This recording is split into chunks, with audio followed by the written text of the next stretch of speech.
ফরহাদ, তারেক আর সিফাত প্রতিদিনের মতো দুপুরের বিরতিতে রাজনীতি নিয়ে আলোচনা শুরু করল।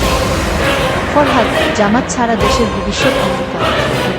আমাদের আদর্শিক নেতৃত্বেই দেশ উন্নত হবে। তারেক, বিএনপি আসল দল। আওয়ামী লীগ তো দেশটাকে ডুবিয়ে দিল।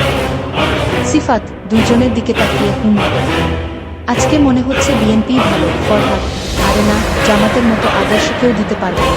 সিফাত তাড়াতাড়ি ঘাড় কাটিয়ে, ঠিক বলছো, জামাতই ভালো। তারেক, আরে ধুর, বিএনপি না থাকলে দেশে গণতন্ত্রই থাকবে না। সিফাত আবার দ্রুত সাইড পাল্টে, আহা, বিএনপি তো আসলেই দরকার, এভাবে চলতে থাকবে।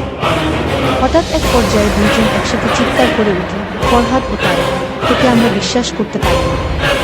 তোর দল কোনটা? সিফাত হেসে, ভাই, আমার দল লাঞ্চ ব্রেক। তোরা ঝগড়া কর, আমি ভাত খাই।